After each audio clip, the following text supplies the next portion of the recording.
The first time I saw my father cry in public, he was standing in the middle of the Maplewood Veterans Hall holding a folded newspaper with my photograph on the front page. Not a wedding picture. Not a graduation portrait. A Pentagon security photo.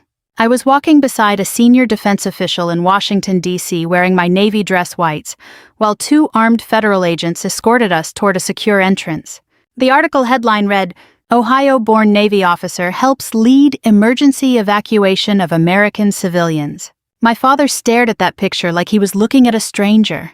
Then he said the words nobody in that room ever expected to hear from Frank Whitmore. I think I may have been wrong about my daughter.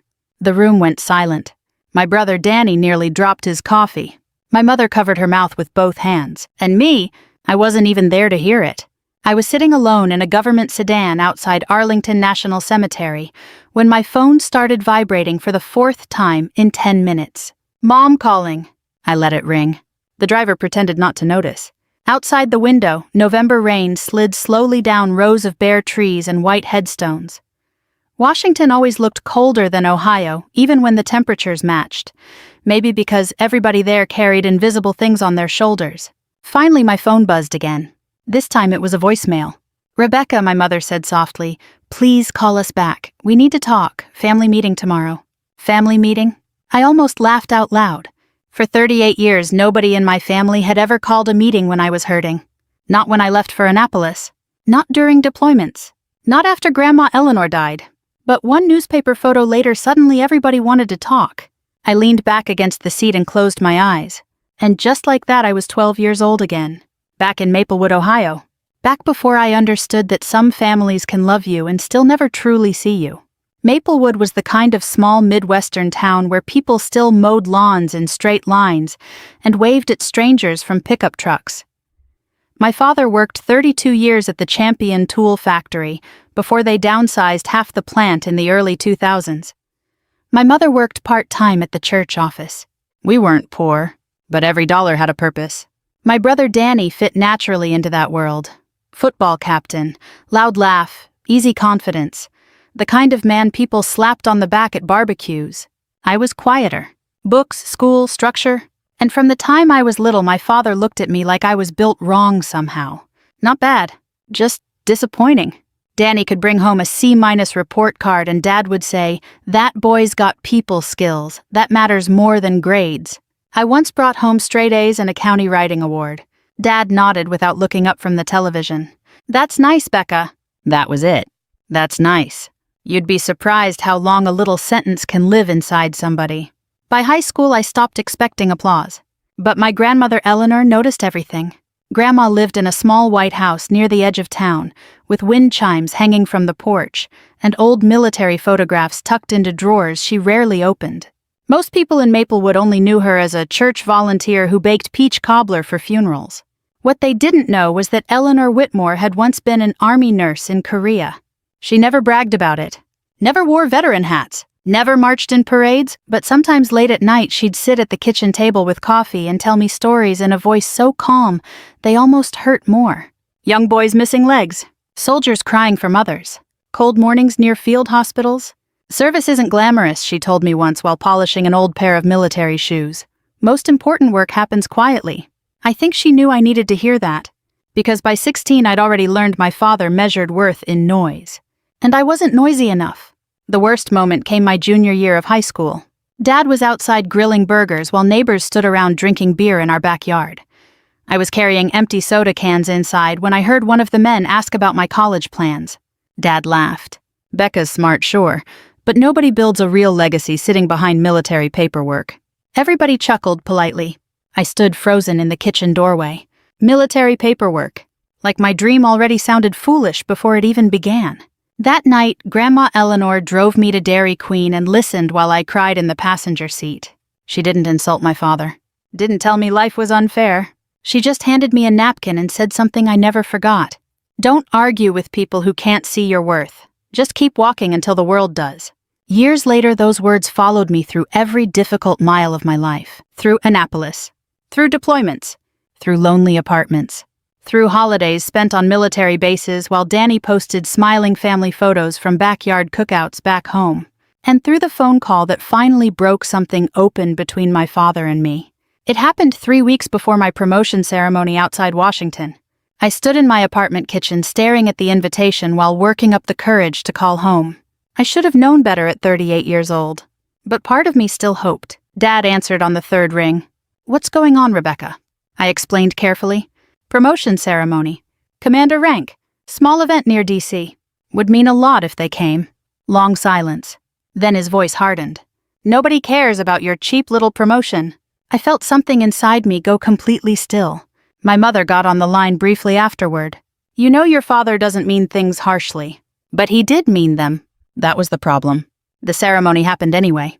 Rows of white uniforms. Brass music drifting through cold air. Official speeches. Applause. Other officers hugging parents and spouses while cameras flashed. I stood alone afterward holding my cap under one arm, until I felt an old hand squeeze my shoulder. Captain Harold Bennett, 80 years old. Former Army medic. One of Grandma Eleanor's oldest friends. "She'd be proud of you," he said quietly. I nearly lost composure right there. Because sometimes a single sentence from the right person matters more than praise from everybody else combined. 3 months later, the Pentagon assignment changed my life. Then came the newspaper photo. Then came my mother's call. And now, sitting outside Arlington Cemetery with rain tapping softly against the car window, I finally listened to the voicemail again. "We need to talk. Family meeting tomorrow."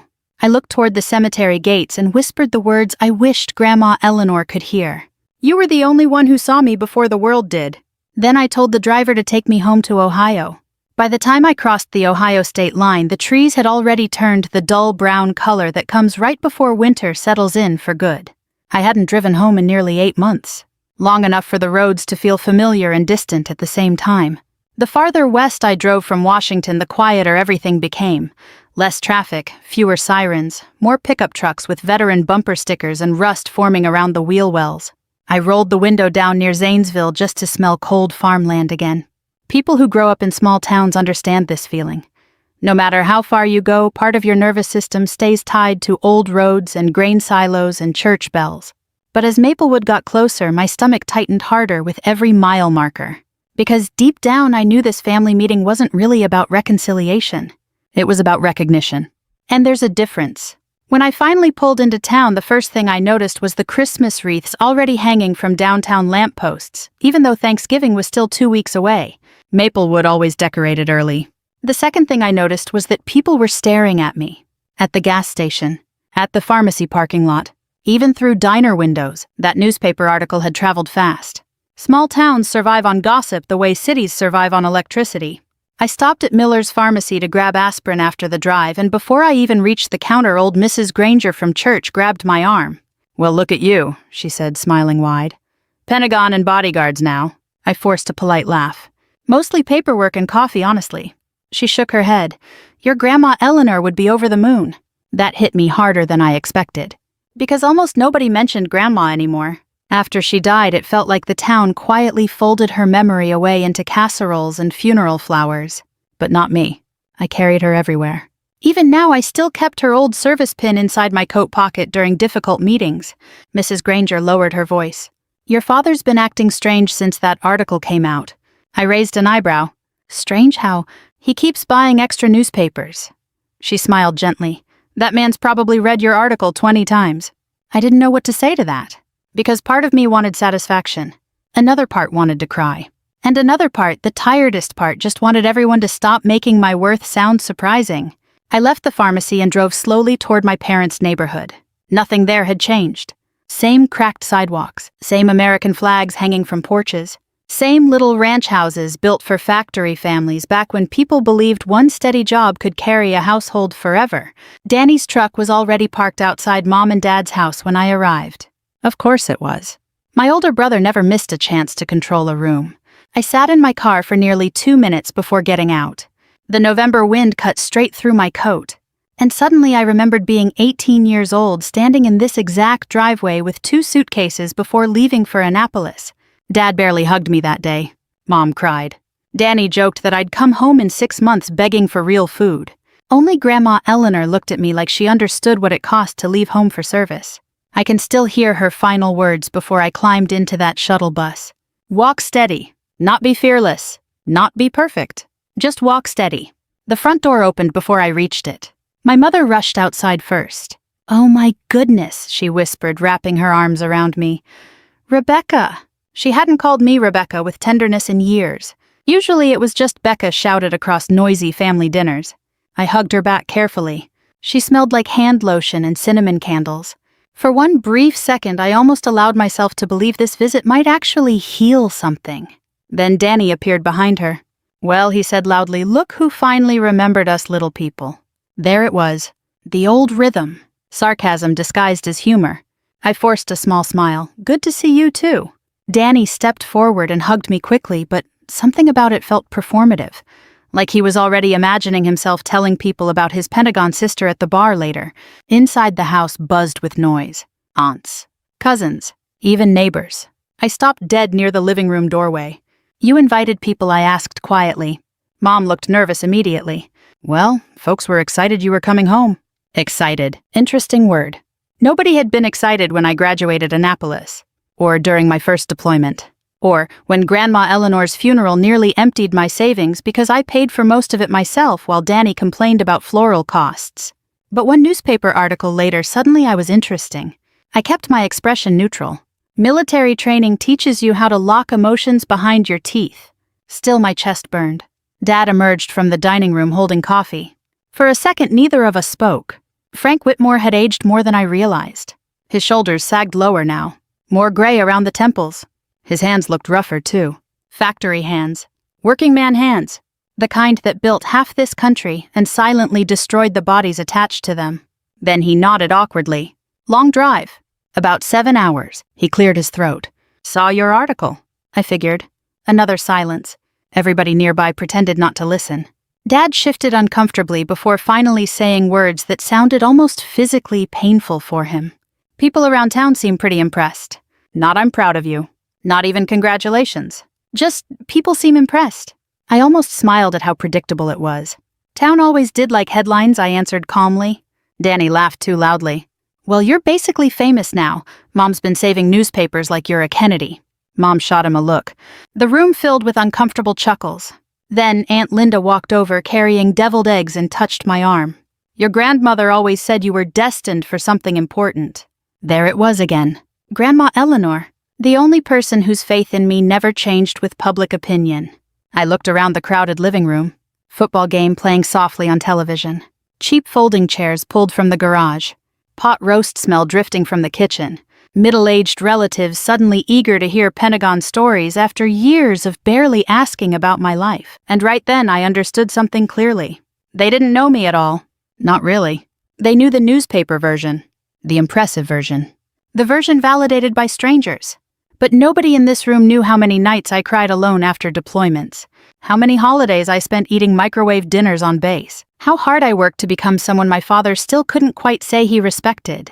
Then the front door opened again. Cold air swept inside, and when I saw who stepped through that doorway holding an old leather satchel in his weathered hands, my heart nearly stopped. Captain Harold Bennett, Grandma Eleanor's old Army medic partner, 82 years old and still standing straight. The entire room turned toward him in confusion. But I already knew. This was the real reason I came home. And suddenly my family had no idea what was about to walk into that living room. Captain Harold Bennett removed his wool coat, slowly, carefully folding it over one arm, while the entire living room stared at him. Nobody in my family recognized him except me. But the second I saw the old Army Corps pin on his lapel, I felt 16 years old again, sitting at Grandma Eleanor's kitchen table, listening to stories about soldiers who never came home. Harold looked older than the last time I'd seen him at my promotion ceremony. Thinner, too, but his eyes were still sharp. "Rebecca," he said warmly. I crossed the room before anybody else could speak and hugged him tightly. "I didn't know you were coming." He smiled faintly. "Your grandmother taught me surprises matter." That got my father's attention immediately. "Harold Bennett," Dad asked cautiously. "From Eleanor's old stories." Harold nodded once. "That's right." Dad shook his hand with visible uncertainty. Now here's the thing about men from my father's generation, especially working-class Midwestern men. Military service meant something sacred to them even if they rarely talked about emotions. A veteran from Korea automatically carried weight in a room like this, which meant Harold's presence changed the atmosphere immediately. The joking stopped. The performance softened. Mom hurried to make coffee while Harold settled slowly into Dad's old recliner near the fireplace. "You look just like your grandmother around the eyes," he told me quietly. I swallowed hard. Nobody had said that to me since her funeral. The room eventually reorganized itself into awkward conversation. Cousins wandered toward the kitchen. The football game kept playing in the background. Somebody dropped ice into glasses. But underneath it all, tension hummed quietly. Because everybody sensed Harold hadn't come just for dinner. He brought something with him. The old leather satchel rested against his chair the entire time. Dad noticed it too. Finally, after nearly 20 minutes of shallow small talk about traffic weather and Washington politics, Harold cleared his throat. "I came because Eleanor asked me to." The room went completely still. My mother blinked. "Asked you to?" Harold nodded slowly. "Before she passed." Dad frowned. That was 3 years ago. She knew her time was running out. I felt cold suddenly. Harold rested both hands on the satchel. "She gave me instructions. Told me there would come a day Rebecca finally came home after proving herself to people who never fully saw her." Nobody moved. Nobody even reached for coffee. And for the first time all evening, my father looked genuinely uncomfortable. Harold opened the satchel carefully and removed a worn black journal tied with faded blue ribbon. I recognized it instantly. Grandma Eleanor's handwriting covered the front. Dad stared at it in confusion. "I've never seen that before." "No," Harold answered quietly, "because she kept it private." He looked toward me. "She wrote in it for almost 20 years. The room suddenly felt too small. Harold untied the ribbon slowly. "Eleanor asked me to give this to Rebecca one day, but only after the family was finally willing to listen." Danny shifted awkwardly on the couch. "Listen to what?" Harold opened the journal and adjusted his glasses. Then he began reading. "March 14th, 2004, he said softly. "Frank thinks Rebecca is too quiet for this world. He worries quiet people get ignored.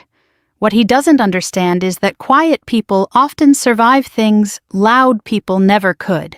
My throat tightened instantly. Mom lowered her eyes. Harold turned another page.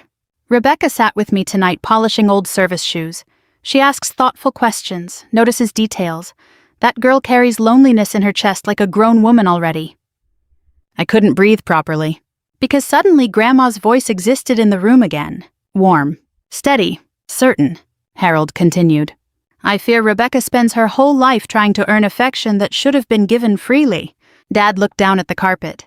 Danny folded his arms defensively. Nobody interrupted. Outside, wind rattled dry leaves across the porch. Harold read another passage. "Frank praises confidence because he understands confidence. But Rebecca's strength is different. Hers is endurance." That sentence nearly broke me. Because somebody had finally named it correctly. My entire life wasn't built on brilliance or charm or attention. It was built on endurance. Harold paused and looked at my father. "She loved you very much, Frank, but she worried about the things you couldn't say." Dad rubbed his jaw uncomfortably. "I did my best." Harold nodded gently. "I know you believe that." That answer landed harder than an accusation would have. The room stayed silent another moment before Danny finally spoke. "So what this is all supposed to make us feel guilty?" I looked at my brother carefully. He sounded irritated, but underneath it I heard something else. Fear. Harold closed the journal halfway. "No, Eleanor hated guilt. She believed guilt without growth is useless." Danny scoffed softly. "Then why now?" Harold looked directly at him. "Because your sister spent 20 years becoming someone this family should have appreciated long before strangers did." Nobody spoke after that. Not even Danny. The football commentators droned softly from the television while the weight of Harold's words settled across the room like snowfall. And sitting there surrounded by relatives, I realized something painful. I'd spent most of my life thinking success would finally heal old wounds. That enough promotions, accomplishments, or recognition would eventually make my father look at me differently. But sitting there now, I understood the truth. Success doesn't erase childhood hurt. It just changes who witnesses it. Harold opened the journal again. "One more thing," he said quietly. He reached into the satchel and removed an old envelope with my name written across the front in Eleanor's careful handwriting. My hands trembled immediately. Dad stared at it. "When did she write that?" 2 weeks before she died. Harold handed it to me gently. "She told me Rebecca would need it someday after the world finally noticed her, but before bitterness hardened permanently inside her." The room disappeared around me. All I could see was Grandma's handwriting. I opened the envelope carefully. Inside was a single folded page. I recognized the scent instantly. Lavender. Her old perfume. My vision blurred before I even started reading. And then I saw the first line. If you're reading this, sweetheart, it means they finally see what I always did. I had to stop. My chest hurt too badly. Mom quietly began crying near the kitchen doorway. Dad still hadn't spoken. Not once. Harold leaned back slowly and folded his weathered hands. Then, in the gentlest voice imaginable, he said the words that changed the entire night. Frank, your daughter didn't become extraordinary because the world praised her. He looked directly at my father. She became extraordinary because she learned how to survive without it. Nobody moved for several seconds after Harold said those words. The football game kept playing softly in the background, but nobody was watching anymore. My father sat in his recliner staring at the carpet with both hands locked together so tightly his knuckles had gone white. I'd seen Frank Whitmore angry 1,000 times in my life, seen him sarcastic, dismissive, proud, but never uncertain. This looked different, older somehow, like a man slowly realizing memory might not tell the same story as truth. Mom finally wiped her eyes with a napkin and tried to steady herself. Maybe we should eat, she whispered. That's what people from our generation of families do when emotions become too large. They feed everybody. So plates started moving around the dining room table. Pot roast. Mashed potatoes. Green beans cooked too long the way my father liked them. The normalcy almost felt absurd after everything Harold had read aloud. But I appreciated it too. Because real American families rarely heal through dramatic speeches. Most healing happens while somebody passes gravy quietly and avoids eye contact. I sat beside Harold while Danny poured himself bourbon 2 fingers too heavy. That alone told me he was rattled. Danny only drank like that when life stopped behaving predictably. Across the table, Dad finally looked toward me. You never said Harold was still around. I kept my tone calm. You never asked. The words landed harder than I intended. Dad lowered his eyes immediately. Mom jumped in quickly. Your father didn't mean... I know what he meant, I answered gently. And I did. That was the problem. Nobody at that table was cruel in the cartoon villain way people imagine when they hear stories like mine. My parents paid bills, showed up for emergencies, made sure we had food. Dad worked overtime most of his adult life. Mom packed lunches and folded laundry and drove us to dentist appointments. From the outside, we looked like a perfectly decent American family. But emotional neglect rarely looks dramatic from the street. It looks ordinary. That's why people miss it for years. Dinner moved awkwardly at first. Silverware scraping plates, small talk trying desperately to survive. Finally, Danny leaned back in his chair and exhaled loudly. So, what exactly do you do over there, he asked me, at the Pentagon. I almost laughed. Because in 38 years, my brother had never once shown genuine curiosity about my career until strangers started admiring it. Mostly coordination work, I said. Danny smirked faintly. That newspaper made it sound pretty important. Harold glanced at him carefully. Some work matters even when nobody sees it. Danny took another sip of bourbon. Well, apparently everybody sees it now. There it was again, that edge in his voice. The resentment. I studied my brother quietly. Danny had once been handsome in the easy hometown way. Broad shoulders, thick hair, big personality. But stress changes people. His face looked puffier now. His smile strained at the corners. And for the first time in my life, I realized Danny wasn't actually happy. Not truly. He'd spent decades playing the role everybody expected from him. Golden son. Local success story. Family man. But something underneath had started cracking. Dad cleared his throat suddenly. Business still giving you trouble. Danny stiffened immediately. There's no trouble. Mom and Dad exchanged a quick glance. So there it was. The thing nobody was discussing openly. I leaned back quietly and let the silence stretch. Eventually, Danny shrugged. Economy's rough right now. What happened? I asked carefully. Danny hesitated. Then he laughed bitterly.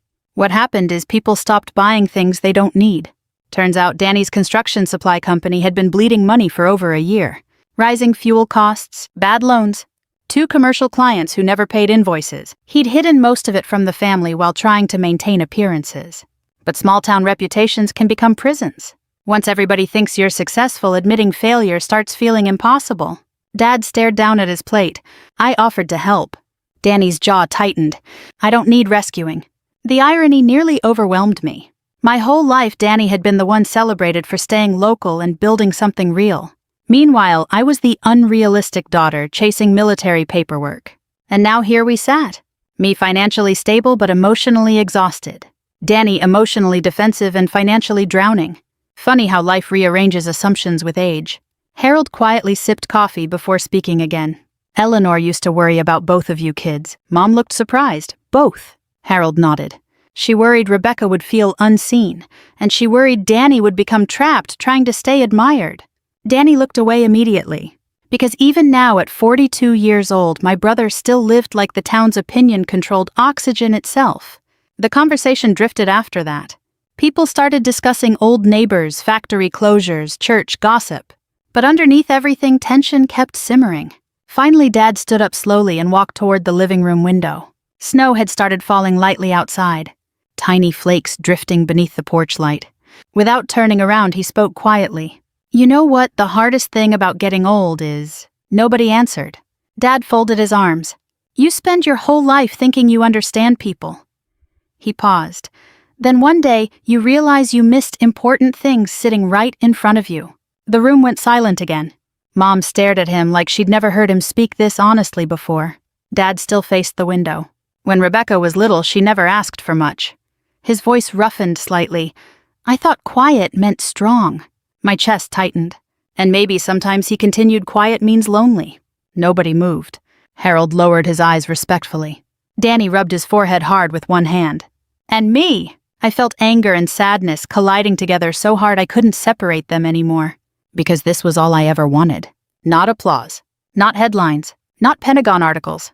Just acknowledgement. Simple acknowledgement that my feelings had existed all along. Dad finally turned toward me. I read that article 3 times before I recognized you. That sentence hurt more than the original insult ever had.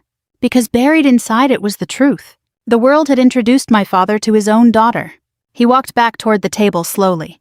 Then, after a long silence, he asked the question I never expected him to ask. Rebecca, were we really that hard on you? The room held its breath. I looked at my father carefully. Really looked at him. Not the giant figure from childhood. Just an aging man carrying mistakes he didn't fully understand until too late. And for the first time in my life, I decided not to protect him from the answer. Yes, I said quietly. Nobody spoke after that.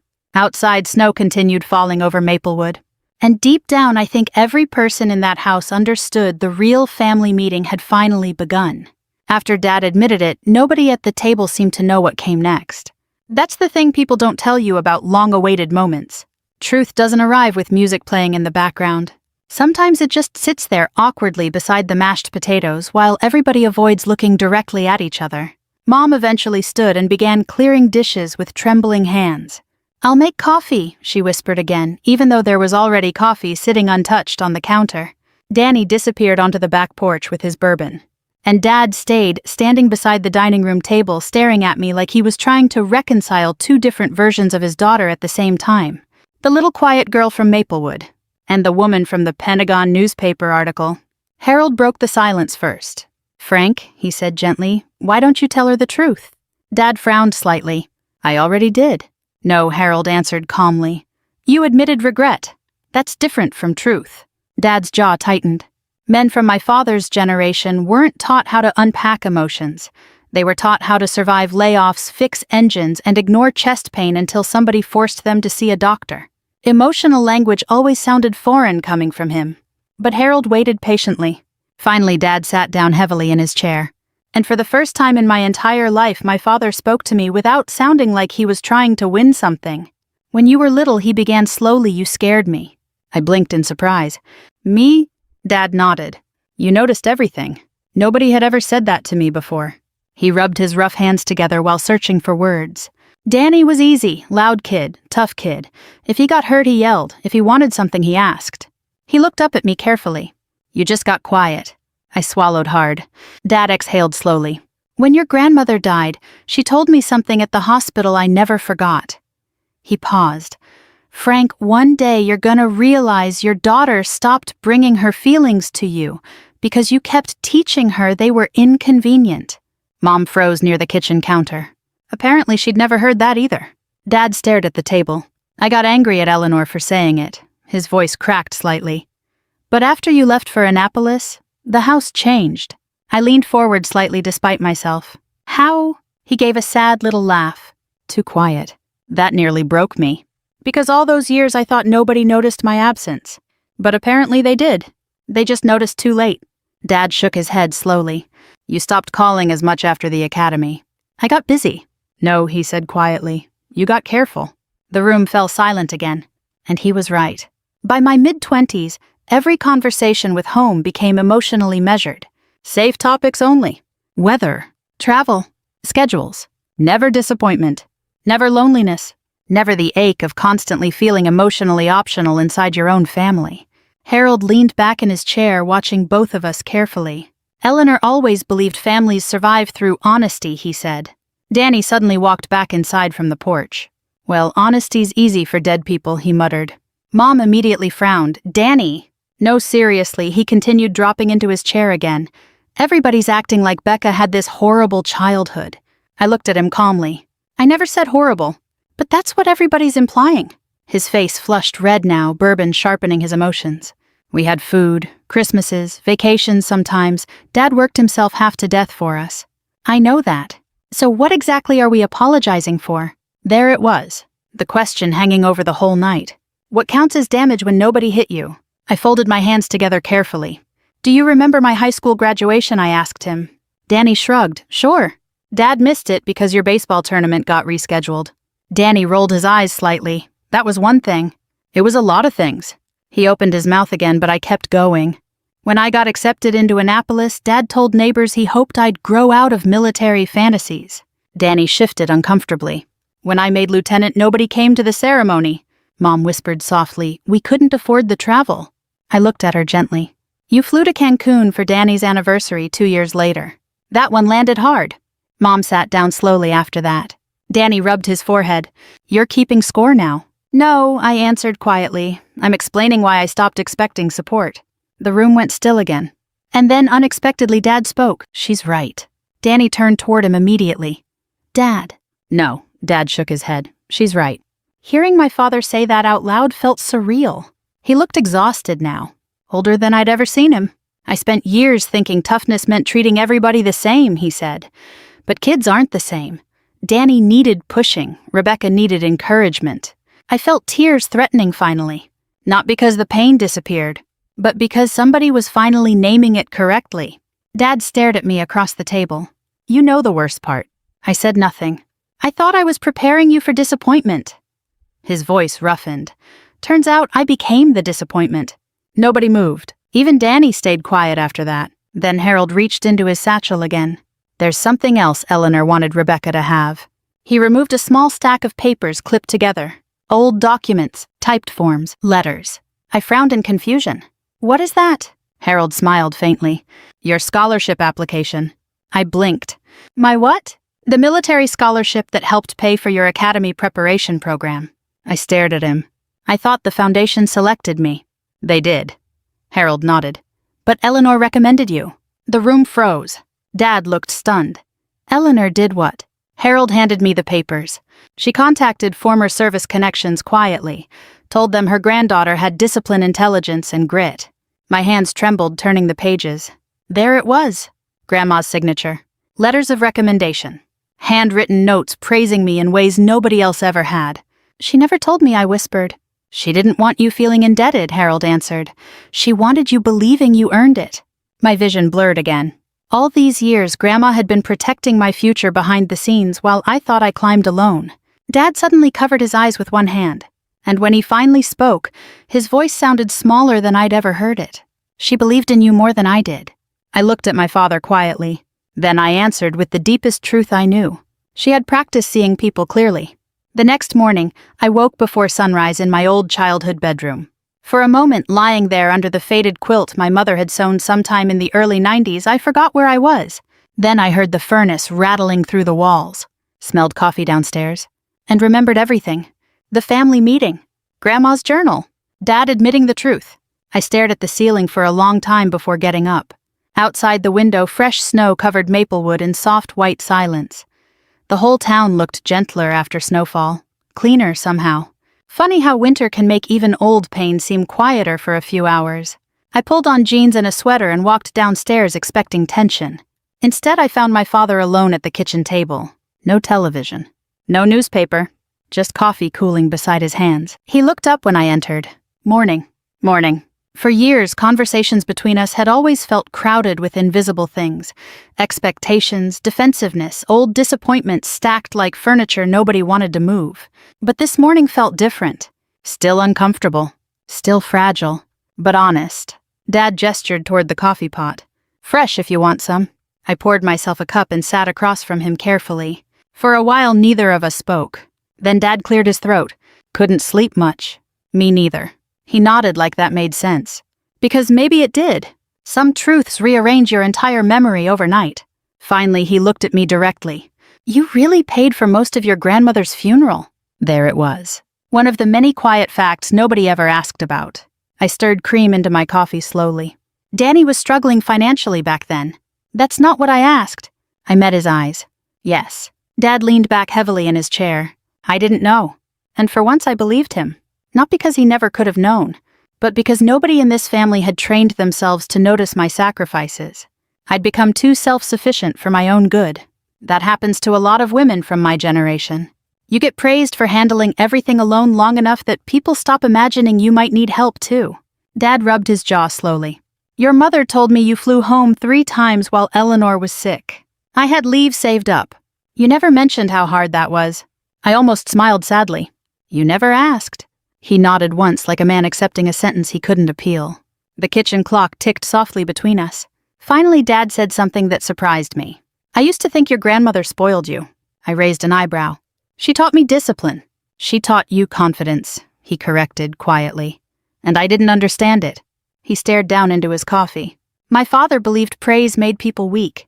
There it was again. The inheritance nobody talks about enough. Not money. Not land. Emotional habits. Frank Whitmore had spent his entire life repeating lessons he never consciously chose. And somewhere along the way he'd mistaken emotional distance for strength. Dad exhaled slowly. When you were little, every time you cried, I thought I was supposed to toughen you up. My throat tightened instantly. You know what Eleanor told me once, he continued. Frank, not every child needs hardening. Some already carry too much inside them. I looked away toward the frosted kitchen window before tears could form. Because Grandma had understood me before I understood myself. The back door suddenly opened.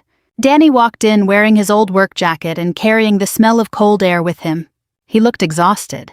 Like he hadn't slept at all. Morning, he muttered. Dad nodded. Danny grabbed coffee, then stood awkwardly near the counter before finally speaking. I got a call from the bank. Dad's expression darkened immediately. How bad? Danny laughed humorlessly. They're giving me 60 days. The room fell silent. He stared into his cup. I might lose the warehouse. For years, Danny had been the family success story. Local business owner. High school sports legend. The son who stayed.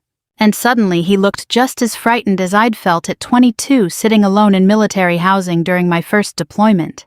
Different circumstances. Same loneliness. Dad stood slowly. We'll figure something out. Danny shook his head immediately. No, I'm done pretending I've got everything handled.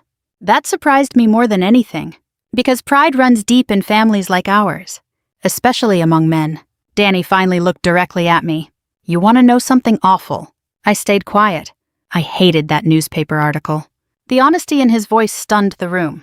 Danny laughed bitterly. Everybody in town suddenly talking about my little sister like she's some hero. He rubbed his forehead. And all I could think was, when did she become the successful one? Dad frowned sharply. Danny. No, let him talk, I said quietly. Danny swallowed hard. You escaped this place. His eyes reddened slightly. I stayed because everybody said I was the one who'd build something here. Nobody interrupted. Then your picture ends up in the paper looking important as hell while my business is falling apart. And there it was. Not hatred. Not cruelty. Just shame. Ugly, ordinary shame. The kind that quietly poisons families for years. Danny sat down heavily across from me. I kept waiting for you to fail, he admitted softly. Because if you failed too, then maybe staying here wouldn't feel like such a mistake. The room went completely still. I looked at my brother carefully, and for the first time in decades I saw him clearly too. Not the golden child. Not Dad's favorite. Just another aging person terrified his life hadn't become what he promised himself it would. Mom entered the kitchen halfway through the silence and immediately sensed the emotional wreckage in the room. What happened? Dad answered quietly. We finally stopped lying. Mom sat slowly beside him. Nobody spoke for nearly a full minute. Then I reached into my coat pocket and removed Grandma Eleanor's old Army service pin. I placed it carefully in the center of the kitchen table. Everybody stared at it. She used to tell me something before every deployment, I said softly. Dad looked at the pin like it carried her ghost. What? I took a slow breath. She said strength isn't measured by how long you hide pain. My voice trembled slightly. It's measured by what you choose to do after pain changes you. Nobody moved. Outside church bells rang softly somewhere across snow-covered Maplewood. And sitting there in my childhood kitchen beside the family that once made me feel invisible, I finally realized something unexpected. I didn't come home for revenge anymore. I came home because Grandma Eleanor spent her whole life teaching me not to become bitter. And now it was finally time to show my family what she left behind. 3 months later, the ribbon-cutting ceremony happened on a cold Saturday morning under a gray Ohio sky. The new sign outside the renovated brick building read, Eleanor Whitmore Veterans Resource Center. Simple, no giant flags, no dramatic slogans, just her name, exactly the way Grandma would have wanted it. I stood near the entrance, adjusting my gloves while volunteers carried folding chairs through the front doors. Across the parking lot, local veterans gathered slowly beneath clouds of visible breath. Old Marines in worn jackets, Army widows holding coffee cups, Vietnam veterans with canes. Men who rarely talked about pain, but carried it everywhere anyway. Maplewood had more veterans than people realized. Small towns usually do. They just suffer quietly. That morning, for the first time in years, I felt Grandma Eleanor everywhere. In the cold air. In the smell of fresh coffee drifting from the lobby. In the careful way volunteers arranged donated winter coats near the counseling office. She believed service only mattered if it continued helping people after applause disappeared. And somehow, despite everything, we had managed to build something worthy of her name. Harold stood beside me wearing his old army overcoat and a dark wool scarf. You nervous? He asked. A little. He smiled faintly. Good, means you care. The center itself had once been an abandoned insurance office near downtown Maplewood, empty for almost 7 years. Now it held grief counseling rooms, benefit assistance offices, transportation scheduling for elderly veterans, and weekly support meetings for military spouses and widows. Nothing glamorous. Just practical help. The kind Grandma respected most. Dad arrived early carrying 2 boxes of donated blankets from church. That alone would have shocked the old version of me. Frank Whitmore volunteering publicly for something emotional. Impossible 6 months ago. But people can soften if life humbles them enough. He set the boxes down near the lobby and glanced around quietly. Looks good. I smiled slightly. Thank you. Dad shoved his hands into his coat pockets awkwardly. Then he nodded toward the sign outside. Your grandmother would have liked this better than statues or speeches. She hated speeches. Dad chuckled softly. She hated long speeches. That tiny moment standing together joking gently about Grandma healed more in me than some dramatic apology ever could. Danny arrived next, carrying trays of pastries from the local bakery. His business still wasn't fully stable, but something inside him had changed after that night in the kitchen. He looked lighter now, less defensive. Turns out honesty exhausts people at first, but eventually it frees them. Coffee guy canceled, he announced. So I brought extra pastries to distract everybody. Mom rolled her eyes affectionately. There are enough cinnamon rolls here to feed a football stadium. Danny shrugged. Trauma response. Even Dad laughed at that. And hearing my father laugh with both his children instead of comparing us felt strangely unfamiliar. Beautiful, but unfamiliar. By 10 o'clock, nearly 80 people had gathered inside and outside the center. Far more than expected. Town council members, veterans groups, church families, even people who barely knew us personally. Because in towns like Maplewood, once somebody finally starts helping quietly suffering people, word spreads fast. A local reporter approached me near the entrance. Commander Whitmore, she began politely what inspired this project. I paused before answering. Then I looked toward the sign carrying Grandma Eleanor's name. My grandmother taught me something important, I said. A lot of people survive wars and spend the rest of their lives pretending they didn't bring any of it home with them. The reporter lowered her notebook slightly. And this center, this place gives people permission to stop pretending. She nodded slowly after that. No flashy quote needed. Just truth. A little before the ceremony began, Harold asked everyone to gather near the front entrance. Snow flurries drifted lightly around us while folding chairs scraped against pavement. Then Harold stepped forward carefully, holding a small note card in trembling hands. At 82 years old, his voice still carried quiet authority. "I served beside Eleanor Whitmore during Korea," he began, "and I can tell you something with certainty." The crowd grew still. She never cared about status, never cared about recognition. She cared about whether people felt abandoned. Dad lowered his eyes immediately. Harold continued, "She once told me the loneliest people in America are often the ones everybody assumes are doing fine." That line hit hard across the crowd, because older Americans understand that kind of loneliness deeply. Harold looked toward me then. "Rebecca built this center because she understands service isn't about revenge against people who doubted you." He smiled softly. "It's about becoming strong enough to help anyway." I felt my throat tighten immediately. Then Harold stepped aside and gestured for my father to come forward. Dad looked genuinely startled. "I'm not giving a speech." Harold smiled. "Yes, you are." The crowd chuckled lightly. Dad looked trapped for a moment. Then slowly, very slowly, Frank Whitmore walked toward the microphone. I honestly don't think I'd ever seen him nervous before. He stared out at the crowd while cold wind moved across the parking lot. Finally, he cleared his throat. "My daughter spent most of her life believing this family didn't see her clearly." The entire crowd fell silent. Dad's voice roughened slightly. "And the painful thing is, she was right." Mom quietly wiped tears beside Danny. Dad shook his head once. "I thought strength meant criticizing people until they got tougher." He glanced toward me. "Turns out encouragement works a whole lot better." A few people laughed softly through emotion. Dad swallowed hard. "I spent years waiting for Rebecca to become someone impressive." His eyes reddened slightly. "What I missed was the fact she already was. That did it. That finally broke me. Not because the pain disappeared. Not because the past changed. But because after 38 years, my father finally saw me without needing the world's permission first." Dad looked out at the crowd one last time. "If you still have children who speak to you," he said quietly, "don't wait for newspaper headlines before you tell them you're proud." Nobody clapped immediately. The silence mattered more. Then slowly people began applauding. Not loudly.